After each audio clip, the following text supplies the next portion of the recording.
In Revelation 16, verse 17 and 18, Jesus repeats, when the seventh angel poured out his bowl into the air, and a loud voice came out of the temple of heaven from the throne saying, "It is done."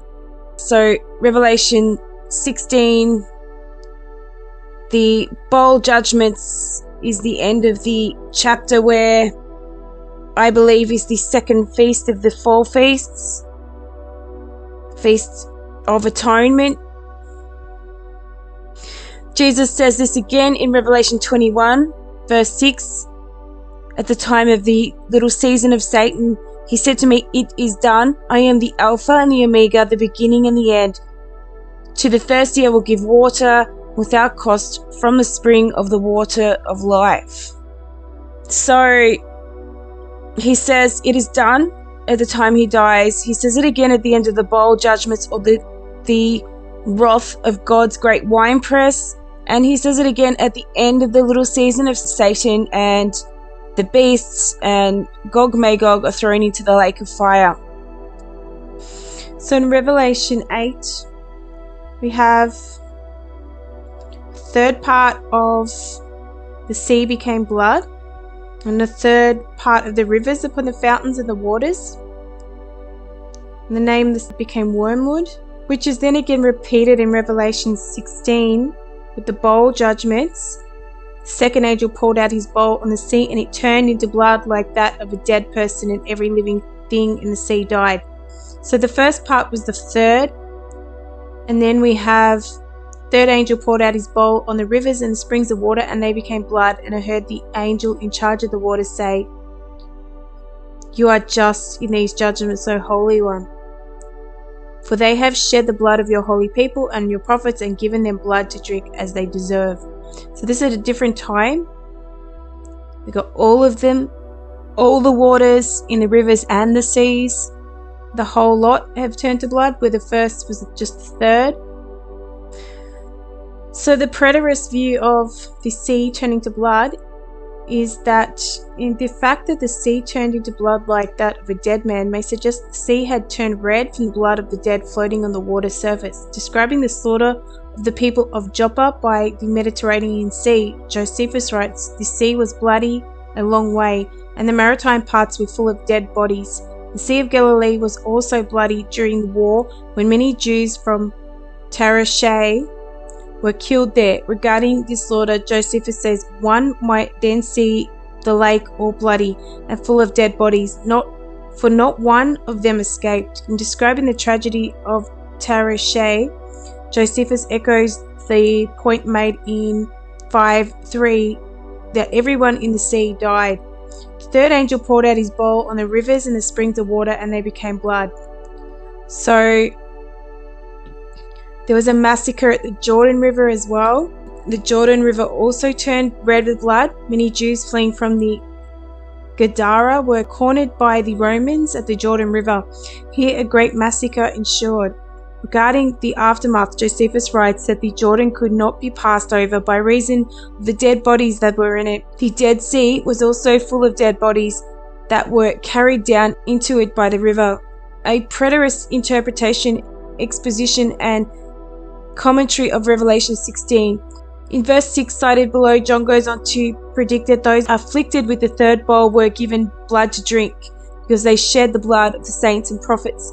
David D. Gates points out that when describing the flagrant way in which the leaders of the Zealots indiscriminately killed the people of Jerusalem in their quest for power during Israel's first century war with Rome, Josephus says these murderers drank the blood of the populace. Adam Marshall also points out an interesting way in which verse 4-6 were fulfilled during the slaughter of the Jordan River mentioned above. Marshall says that many of the Jews slaughtered by the Romans were pushed into the water by the enemies and presumably drowned.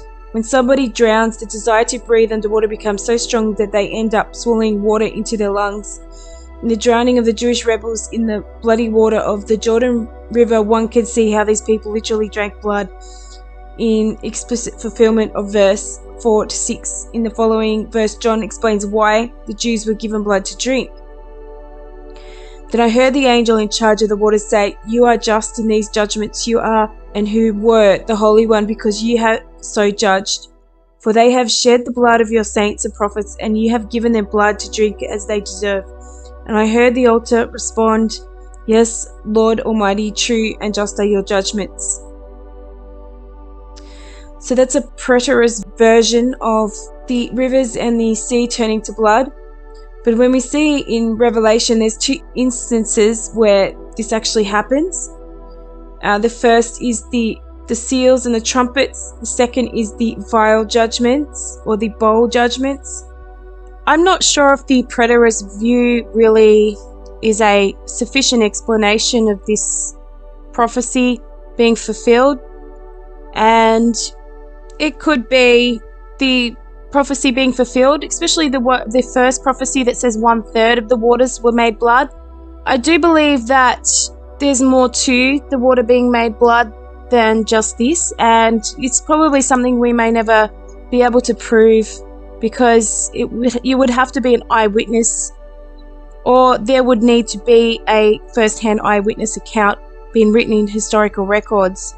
There have been instances where there have been algal blooms that cause the waterways to turn blood red, and that's happened even in modern times. It is possible that if there was a great meteorite, or, as I explained in the other videos, some kind of solar event, that the sea and the rivers could have turned blood red due to some weather phenomenon related to that. The other explanation is that this scripture is actually referring to the people, the nations, as in 1/3 could have been in the first judgment, where 1/3 of the river and seas were turned to blood, was referring to the fall of Jerusalem as a third. And the seas, the sea people of the kingdom of the beast of Rome, this could be referring to in the second judgment, where all the ocean and all the waters were turned to blood, was related to the entire beast kingdom and not just Jerusalem. If you check up Conspiracies Are Us video, the dead cities, he shows a lot of cities that have been destroyed by something that's covered them in earth. A lot of these are of the Roman period. So I'm not going to play it here, but they're worth watching because there's some really good pictures in here depicting the Roman era, and that it looks like something has happened to the Roman Empire that was catastrophic. The Roman cities. Roman city emerges from Sofia metro excavations. Look how deep they are down in the earth. This one here is really fascinating. Rome in the 1930s. I mean, look how much earth is over this city and how deep they have to excavate this out. It's unbelievable. The only other explanation here is that these pictures have been faked and put out on the internet, which is a possibility these days. Then we have these Roman cities that were in Britain that are completely covered with earth and been left, never to be rebuilt on. And as I pointed out in the book of Revelation, there's at least 3 earthquakes that could have caused this to happen, finishing in Revelation 16 with the great earthquake. So has that happened yet? These other ones could have been a result of the first 2, or we could have had the great earthquake and it's been kept hidden from us. If we've had the great earthquake, it means we're in the time of the little season of Satan. If we haven't had it, it means that we're in this time here where the bowl judgments are happening and the plagues. But as I'm showing, a lot of these things can be explained during the time of the Crusades and the Kingdom of Jerusalem that was founded by the Crusaders who came from Europe, who I believe represent the beast with the 10 crowns that belong to the 10 tribes of Israel. As I've pointed out in other videos, the beast is from the sea. It's from the peoples of Japheth, the sea peoples, the coast peoples. It tells us that that's who they are in Genesis. When we look at the Strong's Concordance 2342 Therion, this is the word for beast from Revelation, and it simply means a wild beast. Properly, a wild beast, hence any animal, a brute. So, Therion, a generic term for wild animal or beast, figuratively a brutal, bestial nature. So that is what this beast is representing. Even though it does have animal parts on it, it's something that is brutal, a brutal political empire rising up from the sea or the sea people, and that describes Rome perfectly. If we want to say the beast from the earth, that describes the Ottoman Empire perfectly also. It rises from the people east of the Holy Land, the Islamic peoples, a brutal political and religious system. In Revelation 16, it says in verse 12, "And the sixth angel poured out his vial upon the great river Euphrates, and the water thereof was dried up, that the way of the kings of the east might be prepared. And I saw 3 unclean spirits like frogs come out of the mouth of the dragon, out of the mouth of the beast, and out of the mouth of the false prophet." Now, the frog symbology goes back to the plagues of Egypt, when Moses was asking Pharaoh to let his people go, and one of the plagues was a plague of frogs from the Nile. And the frog goddess was very important to the Egyptian people. Heket is an Egyptian goddess of fertility, identified with Hathor, represented in the form of a frog. To the Egyptians, the frog was an ancient symbol of fertility related to annual flooding of the Nile, so water.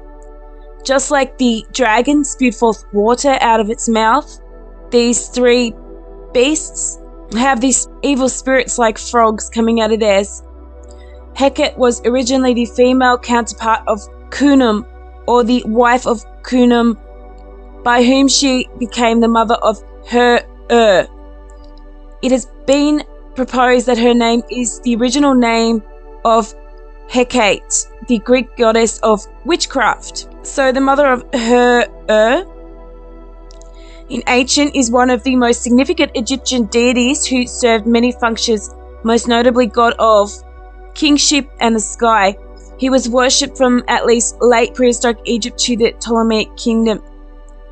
So he is the god of kings, the king of kings obviously, representing a Jesus-like character. She is represented in Greek mythology as Hecate, a goddess in ancient Greek religion and mythology, most often shown holding a pair of torches, a key, snakes, and accompanied by dogs, and in later periods depicted in triple form. She is variously associated with crossroads, entranceways, night, light, magic, witchcraft, and the moon, so the moon goddess. If we look at Hathor in Egyptian mythology, Hathor, house of Horus, ancient Greek, was a major goddess in ancient Egyptian religion, so who played a wide variety of roles. As a sky deity, she was the mother or consort of the sky god Horus and the sun god Ra, both of whom were connected with kinship, and thus she was the symbolic mother of their earthly representatives, the pharaohs. So this was mother goddess worship, which runs through all of the mystery religions: the mother, the son, as we saw before, the king god, king of kings, and the father spirit. So is this Revelation prophecy telling us that both the dragon and the beast and the false prophet religions all preach a mother, father, son doctrine of Babylon that came from Nimrod, Semiramis, and Tammuz. So most of us know the religion of the beast system, which is Rome. And upon her forehead was the name written, Mystery Babylon the Great, mother of harlots and abominations of the earth. So we have the Pope doing sun worship. Most of us know that this IHS stands for Isis, Horus, and Set, the three-god union of the Nimrod sun god. And we all know that the religion of the Holy Roman Empire was the mother goddess religion, with Mary as Isis, with her child, the mother goddess, linking back to Hathor, who links back to Hecate, the frog goddess, the frog mother goddess, a fertility goddess related to the annual flood of the Nile. What's interesting in this verse here is that they're talking about the Euphrates River and the waters being dried up. So when the waters are dried up, the unclean spirits like frogs come out of the mouths of these beasts. We know that Freemasonry is Kabbalah, and that the religion of the dragon is the Kabbalah, the mystery religion from Babylon. And we have this image of Solomon's temple in Freemasonry. It has the checkerboard pattern floor, denoting good and evil, and the Jacob's ladder to heaven. In Islam, Buraq, the horse that took Muhammad to heaven, was originally a ladder. Between the two pillars of Jacob and Boaz, one is the moon, the other is the sun. So there's the father, the mother, and is it the child that leads to heaven? Are they saying that they are the child? That it's through us that we can gain heaven through our own efforts, climbing Jacob's ladder? Or is it saying that they have to be descendants of Jacob to climb the ladder? I'm not sure about that one. But also they have often the depiction of Venus in between the sun and the moon, or the mother goddess, or the rosette symbol of these ancient cultures that they worship, the sun with the wings. Or is it the Adam Kadmon, the Baphomet? So in Kabbalah, Adam Kadmon, also called Adam Elyon, is the supreme man, is the first of the four worlds that came into being after the contraction of God's infinite light. Adam Kadmon is not the same as the physical Adam Ha-Rishon. In Lurianic Kabbalah, the description of Adam Kadmon is anthropomorphic. Nonetheless, Adam Kadmon is divine light without vessels, i.e. pure potential in human psyche. Adam Kadmon corresponds to the Yakira, the collective essence of the soul. Is this the light that these people travel to, shamanic rituals? Is this how they describe the light of God, the collective essence of the soul, or the souls of man, the collective essence? And is this also depicted as Venus? Because that's what they say, this extra light in the middle of the sun and the moon on the pillars is a third pillar, Venus, the androgynous first man. Based upon this divine background, the progressivists naturally apply the same androgynous character to the first man, Adam. For it is the masculine and the feminine elements are present in the divinity itself, as well as in the person of Christ. Would they not be present also in each human person? Von Balthasar blatantly defends that in paradise Adam had both the masculine and feminine sexes.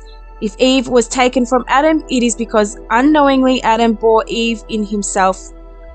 Thus every man has a feminine aspect. But there is more. Following this thinking to its consequences, the ideal humanity would be androgynous, as it existed in Adam before his fall. So they believe that to be made whole, to be restored to the original creation that God made, is to be made transgender. They say that we are the light, that we are Christ, and not that Christ is born in us. They say that we can gain heaven, go back to Eden by becoming transgender. Toads and frogs. Can frogs change gender? Frogs are incredible creatures that can change their gender in natural settings. Frogs have been shown to be intersex, hermaphrodite, or to reverse their sex in polluted as well as pristine waters. Many frog species are known to include intersex individuals that have changed gender or reversed their sex from male to female or female to male. Generally, the number of individuals having experienced sex reversal represents 2 to 16% of the observed frog population. It says, although many studies have found that sex reversal in frogs is linked to pollution and is unnatural, Hayes et al. 2010, other studies have found that sex reversal in frogs can be natural occurrence, Lambert et al. 2019. While sex reversal and intersex are often considered aberrant responses to human activities and associated pollution, we found no such association here. Our data perhaps begin to suggest that relative to what is often suggested, sex reversal may be a relatively natural process in amphibians. So here's this Baphomet image. It has female parts, breasts. It has a phallic symbol on other versions of it. It's both male and female. It's hermaphrodite. Here are the Freemasonic pillars, the Jacob's ladder to heaven. The father sun, the mother moon, which can be inverted. For example, Allah can be the moon and his wife was the sun. And we have this all-seeing eye of Horus, the child, Venus. Is this the Baphomet, the trans hermaphrodite, Adam Kadmon? Is this the way to heaven by becoming transgender, the third pillar to heaven, the Jacob's ladder? Some might find this next article offensive, so perhaps turn away from this next section. It has a little bit of, profanity. And if there was ever proof that the Eastern religions were Babylonian, here it is here, Eastern Science and Religion. It says, Hindu temple prostitution, Padma Purana. The scientific meaning of Om. The male sexual organ is here, and the female sexual organ is combined in the Om symbol, as per the Hindu religious text. So we've got some perverted pictures here from stone carvings. I'll scroll past them. Temple prostitution, Devadasi cult in Hindu religious text. It says the earliest records of Babylonia mention prevalence of sacred prostitution in Western Asia. In ancient Babylonian civilization, the temple rituals emphasized on sexual relationship between mortals and their gods, with their belief that in their gods and the gods in turn protects them in times of dangers. Similar cults have also been traced in the Far East, Central America, West Africa, Syria, Phoenicia, Arabia, Egypt, Greece, and Rome. Pretty much all the ancient cultures worship these sex cults, like Aleister Crowley, sex magic. The Hollywood fraternity practice these sex cults. Today, the rituals of the dragon elite. We see Marina Abramovich and all these people honeypotting all the politicians and royal family members. And they stem from this ancient Babylonian fertility, mother goddess worship. In the early texts of Hinduism, i.e. the Vedas, we find that sexual activities are emphasized. Brahman's Upanishads too speaks of sexual activities as a religious practice. In later Hinduism, for example, in the books of Puranas, we find reference of temple prostitutes as a religious practice which is said to give the practitioner the fruit of all sacrifices and which destroys all sins. So they're telling us that temple prostitution and transgenderism destroys all sin. Historians have also viewed these similarities between the Indus Valley Mother Goddess and the temple prostitutes, since both lived in temples and both are considered as goddesses among the gods, and both would give in their body for sexual favors and also would give their newborn children for child sacrifice. All of the Indian gods are transgender, so they have a male form and they have a female form. So in southern India and eastern Indian state of Odisha, Devadasi is the practice of hierodolic prostitution with similar customary forms as Vaishnavi and involves dedicating prepubescent and young adolescent girls from villages in a ritual marriage to a deity or a temple, who then work in the temple and function as spiritual guides, dancers and prostitutes serving male devotees in the temple. Human Rights Watch reports claims that Devadasis are forced into the service and, at least in some cases, to practice prostitution for upper caste members. Devadasi, which literally means Dev Kidasi. So here's the root word Kidash, or God's servant, is a tradition that comes from ancient India and is still being practiced in many parts of the country. Though a dying art, the roots of the tradition can be traced back to as early as the 17th century.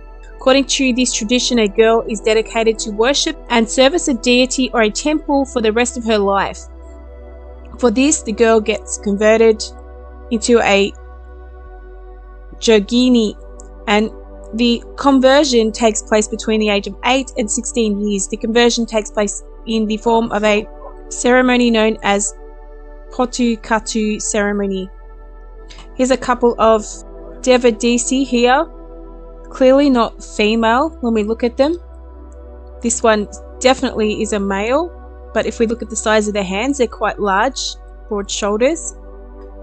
Apparently in medieval India, the Devadasi were a glamorous dancer and held high status in the society, as dance and music were an important part of the temple tradition.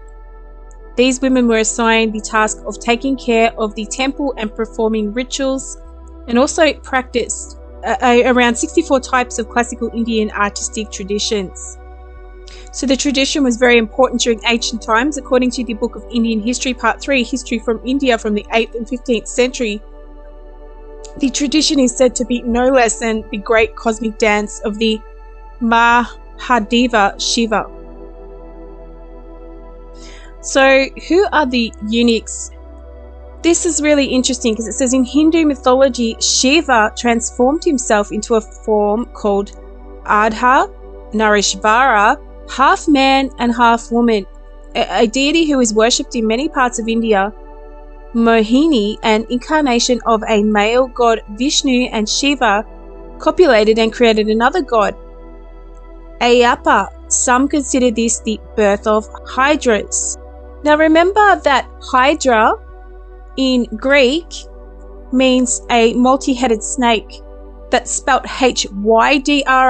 There is a connection between the Indian culture and Greece with Alexander the Great. But the word Hydra, Hydra, Yidras or Idris. So the Hydra itself was a serpent with numerous heads. The extent number varied in ancient sources. Its blood and even its breath were poisonous. The Hydra was eventually killed by Hercules, who was sent to fight it as one of the 12 labors. Lord Vishnu, forming the hermaphrodite Lakshmi Narayana, takes the form of Mohini and tricks the demons. Lord Shiva, not knowing that it was Vishnu, falls in love with Mohini. Mythological stories say that Shiva knows Mohini's true nature as Lord Vishnu, and this scenario was interpreted to be the homosexual attraction. Later, the story unveils as such that the origin of Hariharashadhan, or Ayyappa, was born to Shiva and Vishnu. Puranas state that two men cannot give birth to a child. Of course they cannot. Mohini becomes pregnant with Ayyappa. She gives birth to Ayyappa and abandons him in shame. In another version of the mythological story, the Mahabharata, Krishna, who is an incarnation of Vishnu, takes form of Mohini and marries Aravan.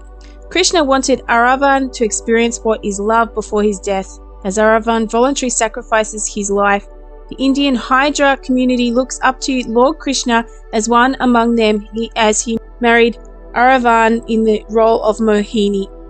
So we have a Lord, God, King marrying a man dressed as a woman.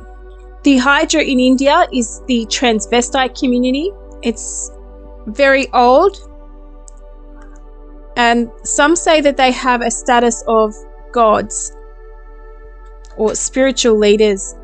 So eunuchs possess divine power. There is a strong belief among the community, largely thanks to all these historic references, that these castrated men possess divine powers, one bestowed upon them by God, a reward for daring to become Hydra. This is often cited to claim saintly status in society.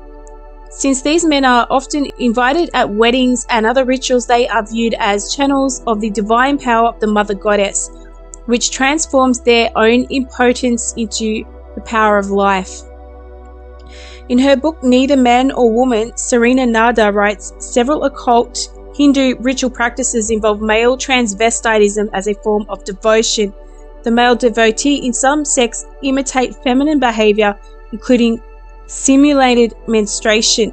They also may engage in sexual acts with a man as acts of devotion, and some devotees even castrate themselves in order to more nearly approximate a female identification, so as to become Lord Krishna's beloved.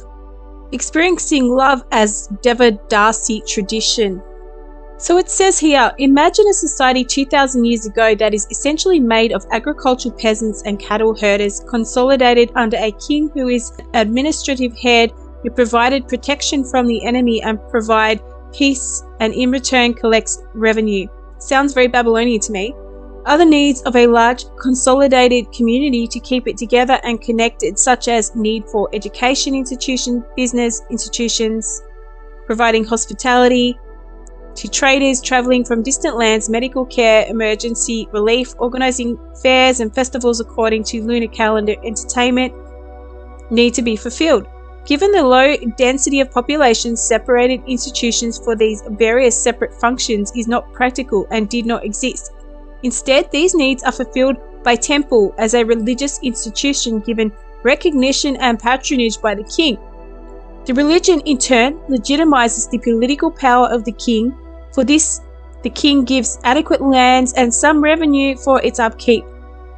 This involves as a not-for-profit institution, hence needs committed service providers who have dedicated themselves to the service of humanity in their lifetime beyond their own personal profits, and they can be counted on. So in the original form, being Devadasi in the existential sense is a choice made by men and women who want to be more than father, mother, husband or wife in everyday life and yet contribute to the society they live in. Substantially interestingly, what is hidden is it evolved as a safe social space created for women, castrated men or eunuchs. Hence, a Devadasi is always a she. This is in contrast to the king and his court of men. So you can be any sex, you can be man, eunuch, woman, and you can be Devadasi. And that's why we see these pictures of what look like young boys dressed as women. Sacred marriage and sacred prostitution in ancient Mesopotamia.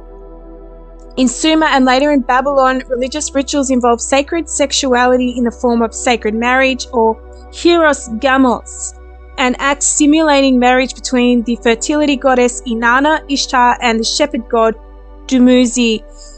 In this fact, the high priestess of Inanna would have intercourse with either the high priest or the king of the city.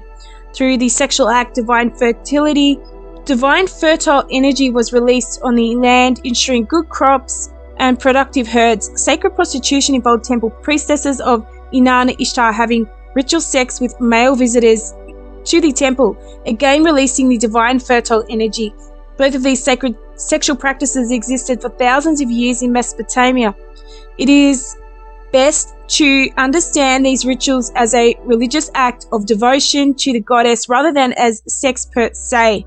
After all, secular prostitutes plied their trade in Mesopotamian cities as well. Remember that Mesopotamia, agriculture held primary importance, and keeping the land fertile required many religious observances. So in this Plain Truth article, we have prostitution in the Jewish and Israelite temples. The Jewish and Israelite religious temples tabernacle had their own prostitutes, whores, harlots, courtesans, demimondes, or whatever name you want to call them. They had their own male prostitutes and their own female prostitutes, just like all the other religions of the day. The male prostitutes and female prostitute was a very good money-making commercial operation for the temple and its religious authority. Therefore, the religious authority found nothing wrong with prostitution, the selling of sex for money. So in the Strong's 6945, Kodesh, the meaning of the word, and let's go to the origin of the meaning of the word, because it seems to be that they're hiding online what a Kodesh is. Because once they identify as female, they no longer are male, obviously, online. So it says Kodesh, original word, part of the speech. It's a masculine word. So if this was a female temple prostitute or priestess, the word would be female, not masculine. Kodesh, a temple prostitute, from the same as Kodesh. Cult prostitute, cult prostitutes, male cult prostitutes, sodomites, temple prostitute. You know, when we're talking about the goddesses that served as the temple prostitutes, when we refer to the Kodesh, we're talking about men dressed as women, acting as priestesses and sexual prostitutes, temple prostitutes. Just as we see today in modern India, which is a carryover from ancient Babylonian fertility cult worship. Islam has the Kaaba stone. It's a very feminine shape here. Don't want to be vulgar, but the black stone worshipped in Mecca is without a doubt a trace of pre-Islamic moon goddess worship that was very dominant in that area. Now, we found out that Mecca didn't exist in the time of Muhammad, and that Petra was actually called Mecca, and that this stone possibly may have come from the region of Petra and the Edomite, Nabatean, Idumean worship of the mother, father, child goddess worship. They worship Nimrod. All three of these religions and faiths worship Nimrod, man as God. Here is a Roman Catholic image. Here is another Roman Catholic image. Or is it Kabbalistic? Because she has the moon at her feet. She has the child. And here's an Islamic image. And they're all one and the same. Symbol from Babylon. Symbol from Islam, the moon god rode on a winged bull, and his symbols were the crescent and the tripod. So this isn't new information. Anyone who looks into the occult knows this, but what I'm suggesting is that this is what the symbolism of the three frogs, or the spirits like frogs coming out of the mouth of these three beasts, is. The frogs are unclean animals. Ancient Mesopotamia associated frogs with fertility, and one legend tells of the goddess Inanna, who tricked Enki into handing over the mess or sacred decrees. Enki sent various animals to try to take them back from Inanna, and the frog was the first to go. Ancient Egypt. Frogs had a particular significance for the ancient Egyptians since millions of them appeared each year with the life-giving floods of the Nile. The flooding of the Nile was arguably the most important annual event in ancient Egypt. Without it, ancient Egyptian civilization could never have been able to flourish, so frogs became associated with fertility and abundance. This gave rise to certain gods that were connected to frogs. One was Heket, a goddess of fertility, who took the form of a frog. Again, in ancient Greece, frogs were associated with fertility and harmony, but also with licentiousness.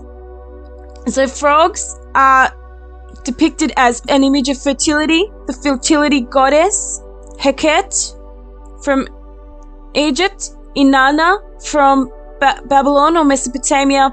So I think what Revelation is telling us here that, and I saw 3 unclean spirits like frogs come from the mouth of the dragon and out of the mouth of the beast and out of the mouth of the false prophet. For they are spirits of devils working miracles, which go forth unto the kings of the earth and the whole world to gather them to battle of that great day of God Almighty. So why are they working miracles? Because they're a religious entity. They believe in Mother Goddess worship. As I've just shown you, all 3 of these religions follow Mother Goddess worship. The Crusaders were some of the first Masons, or they are said to have brought back Baphomet and the Kabbalah from the Holy Land. If they didn't have it beforehand, they were worshipping the Babylonian mystery Kabbalah religion. The Islamic forces of Saladin were following the moon goddess religion. And behind them we have this dragon Roman church, because I believe that the woman comes from the people who were initially running the temple, who then set themselves up in the Roman Catholic Church. And they are gathered together in the Battle of Armageddon for holy war, for jihad, for crusade, for Zionism, and for a war against the same thing, fertility cult worship. At this time of the Battle of Armageddon,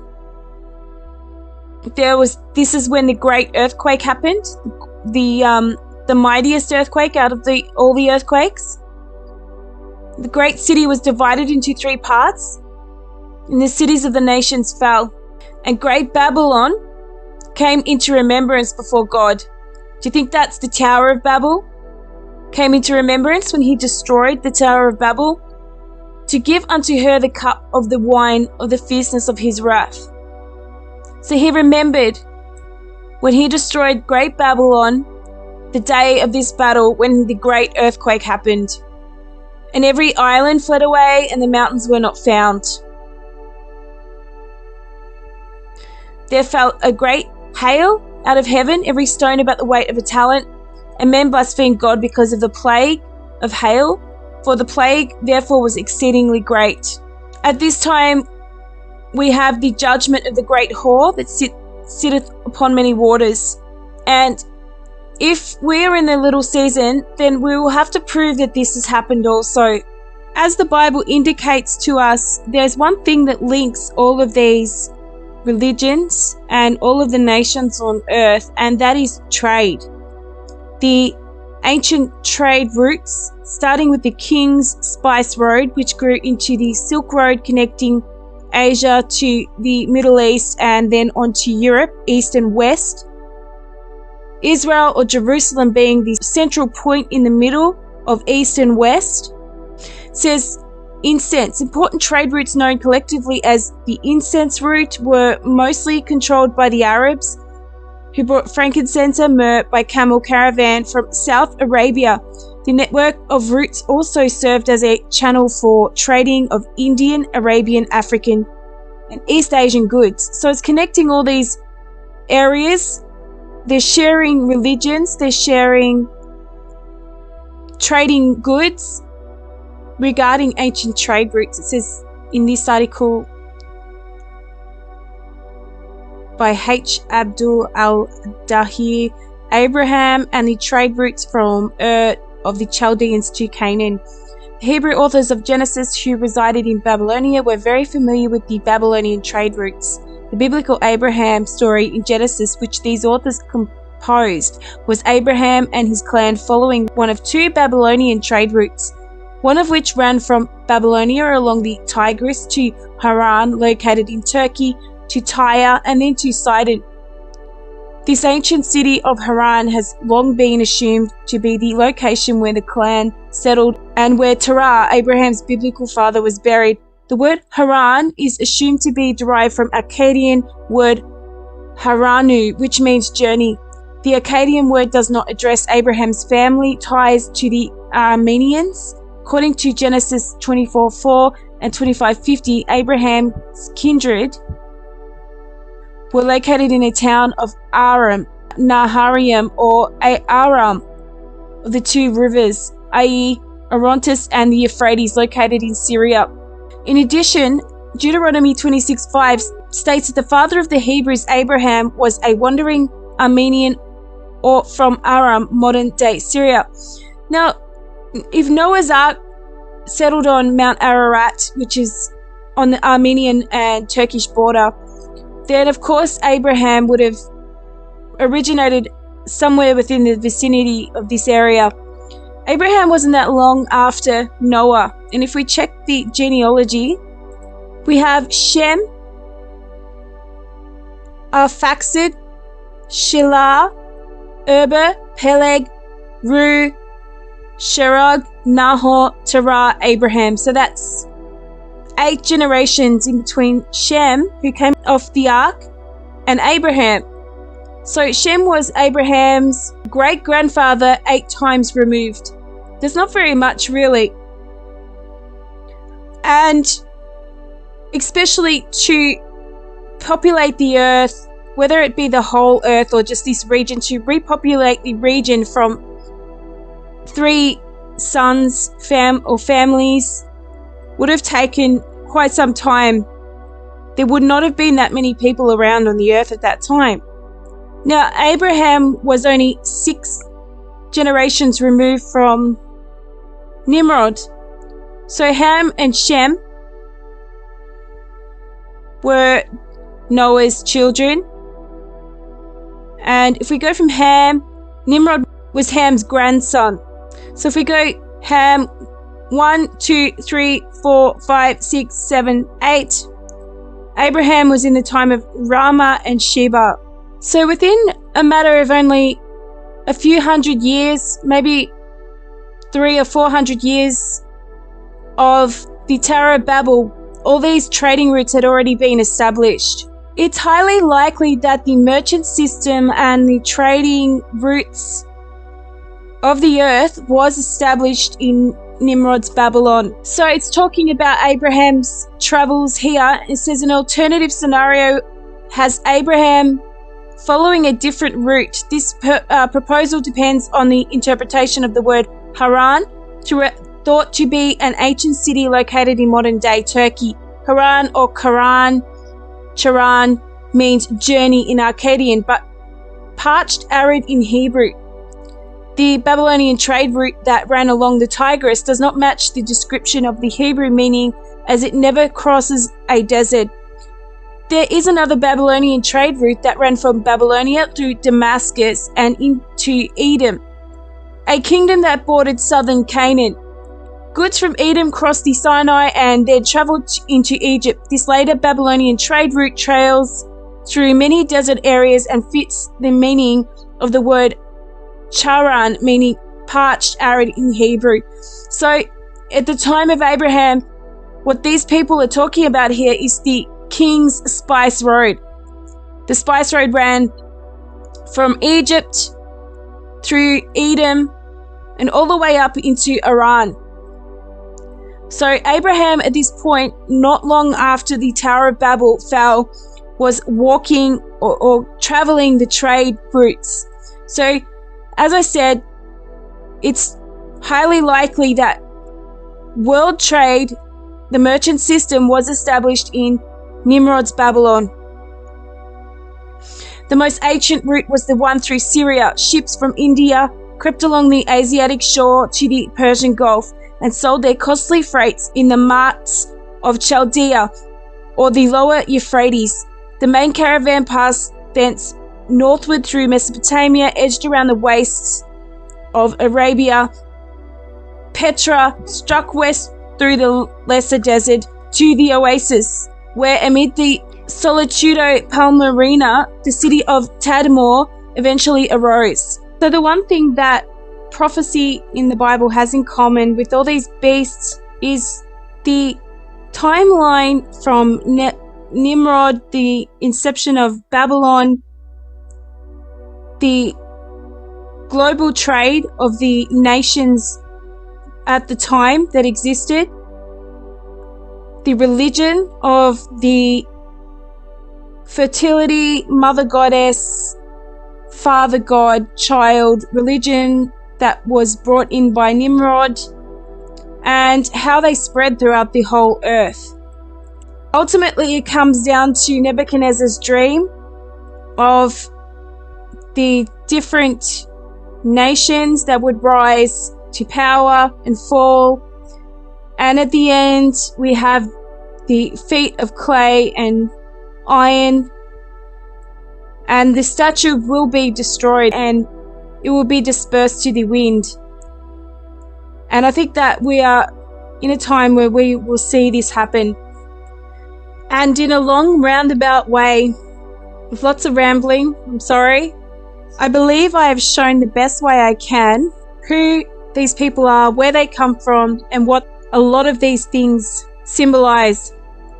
I'm not saying I'm 100% right about everything. None of us can be 100% right, and I'm sorry if I've said something wrong here, but I think on the whole, there's a lot of information here showing us what time and what season we're in. My personal belief is that we are in this little season of Satan, and it's up to you to believe or search out what you want. I hope I've given you enough information to go research yourself. If we're not in the little season, we're definitely at the point where the 1,000-year reign starts. If we're in this little season of Satan, we have a very short time left, and obviously we have nothing to fear when God is on our side. But if it gives anybody confidence or relief or hope to know that we are highly likely at the end of Revelation 20 and going into Revelation 21, which is quite exciting. The time is short and our deliverance from this system that has gone on for millennia is nearly over. We can see it started with Nimrod, and very shortly it's going to finish with this dragon.